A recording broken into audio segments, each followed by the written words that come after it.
Science demonstrations are so much fun.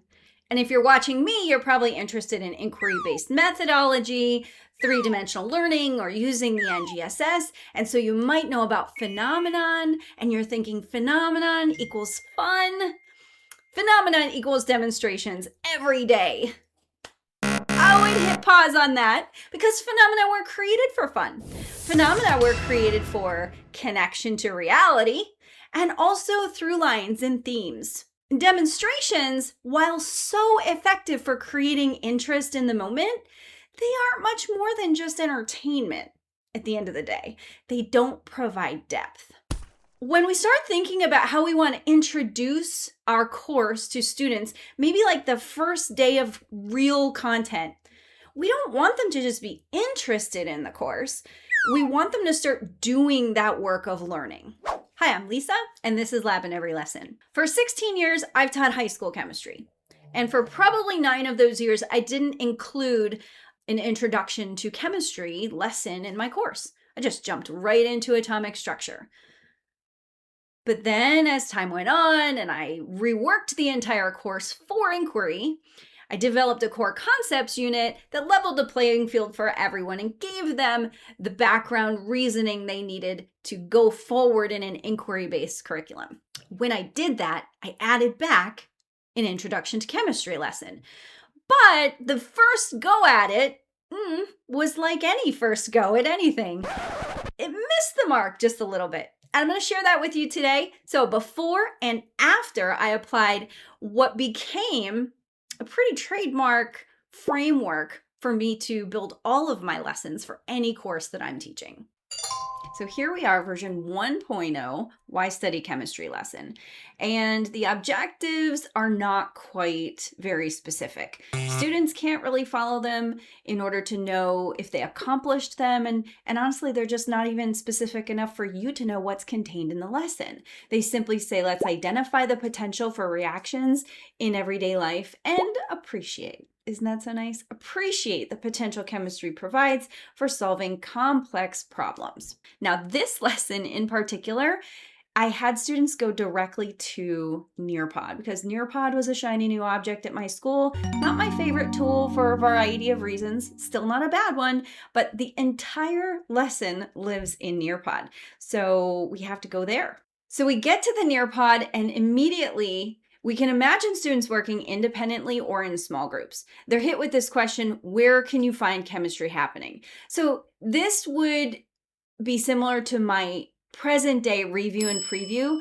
Pull on what you know, pull on your life experience, academic or otherwise, but literally we're looking at a blank blue screen, which is usually the blue screen of death in a Windows computer, right?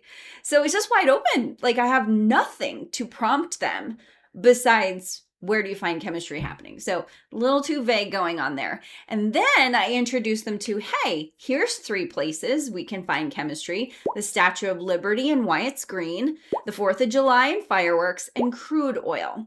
In my opinion, 3 great pieces of phenomenon. But what do we have students doing with this phenomenon here?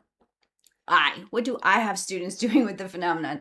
Nearpod has a great virtual reality tool, couple virtual reality tours you can take. And this one is the Statue of Liberty. So you have to click and drag. And so you could see the Statue of Liberty. Now, where is chemistry happening here is the next prompt that they get. So when we go forward, the question is, which reactants combined with the copper statue? And they have to go back and say, what do you mean reactants and products? I know where my mind was at the time. I wanted them to see that nothing interacted with the Statue of Liberty besides the sun, which is shining on her. And we can see that in the image. The gas, which is around her, the air, which we can't see because we can't see the air. And that's like a thing that happens in chemistry a lot. We take for granted so many things that we do experience because we don't see them in the way of gases. And of course, what I didn't expect students to name was maybe the salt, the salty air, any chemicals that might be in the air.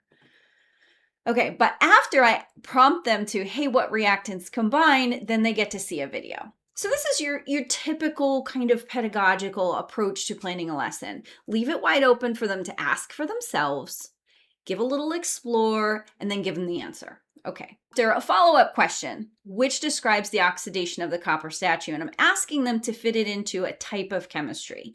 And you're going, wow, that comes from left field, because it kind of does.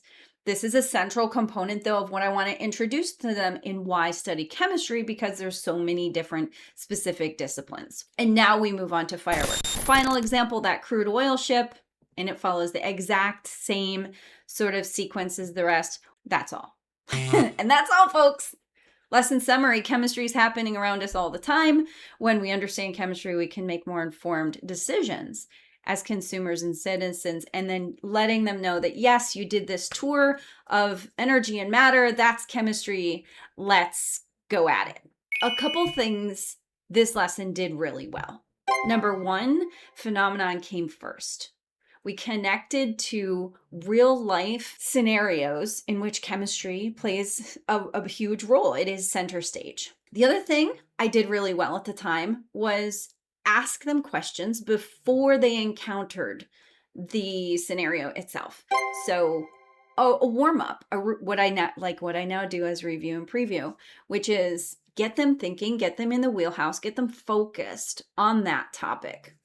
A third thing this lesson did really well was it followed up with an answer. It didn't leave students hanging with their questions, because that's the goal. That's how they uncover their core ideas. That's the purpose of going through the exploration, right? Exploration itself, just the poking around, the student-centeredness of it, that it's in their hands, and presumably maybe they can move at their own pace, but there's a much better, much more structured way to do this. And version 2 is what we'll look at now.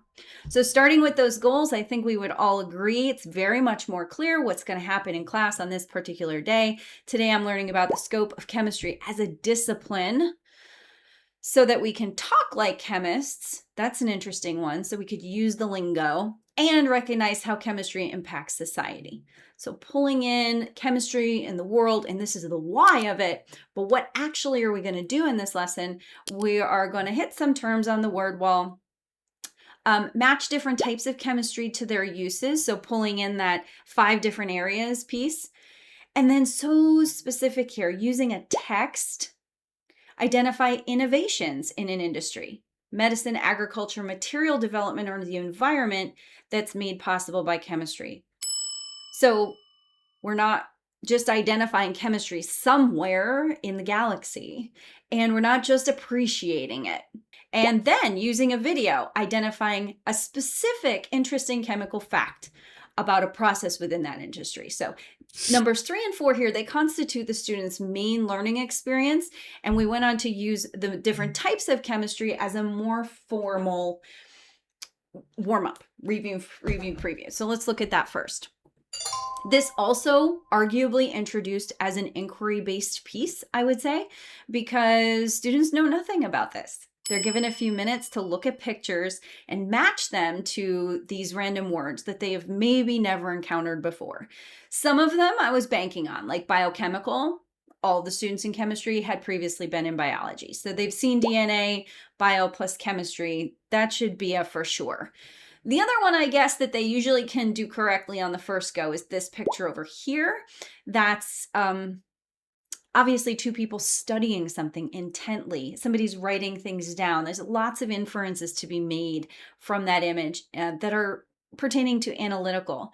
I would never, ever expect students to match this electron micrograph picture up to physical chemistry. And I think they may or may not have a hard time with the organic, inorganic, again, depending on how proficient they were in biology class and the role of carbon.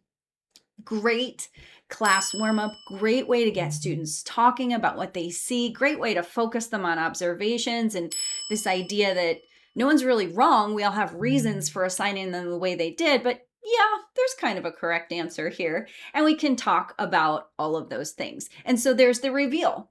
There's the experience, the student-centered, there's critical thinking in here, but it's warm-up, it's low stakes, and they're learning something because it's a preview into what we're going to do next.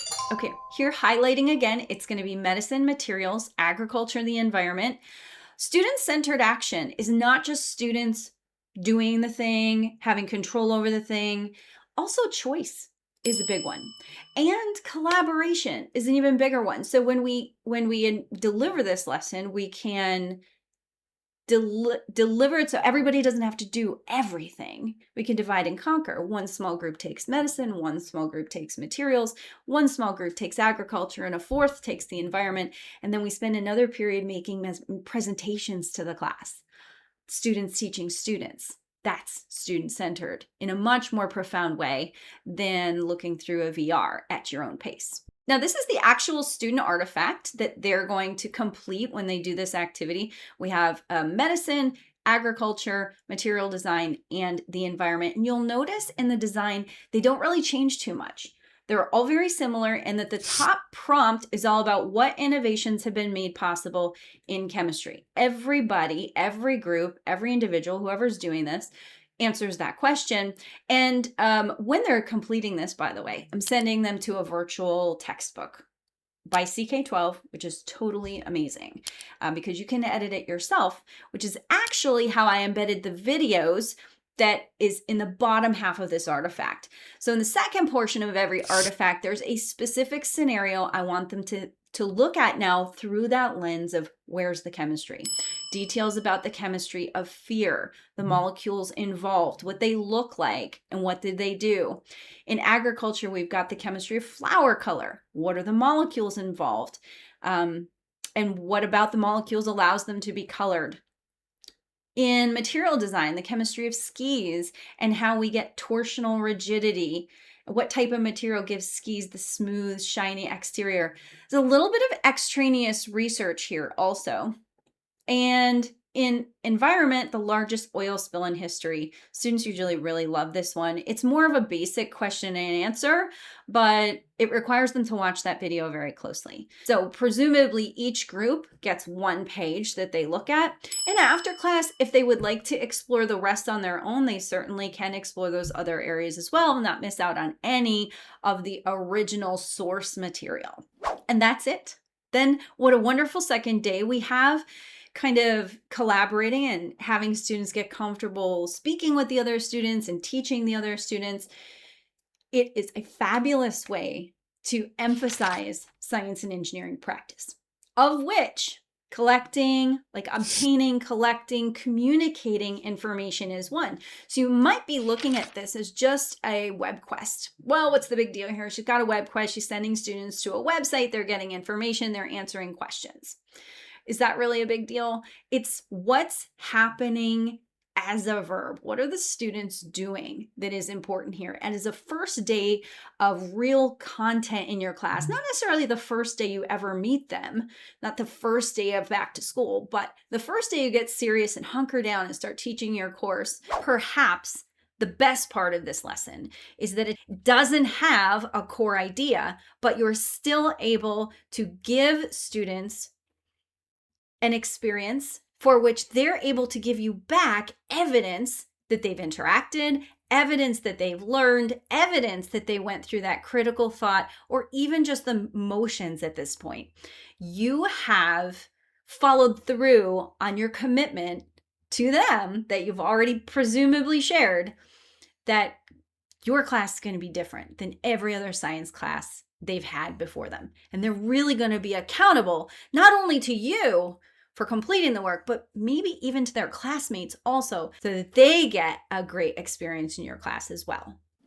If we can make a student-centered learning experience from this kind of information, we can do it with anything. And so the next time you open up a lesson, or you're looking at your pacing guide and you see a topic listed and you just think to yourself, there is nothing here for students to discover, just hit pause. Don't go looking for an activity. Start by thinking about what you usually tell them, what you usually show them, what resources you already have, and ask yourself, what could students do with these resources to figure it out for themselves?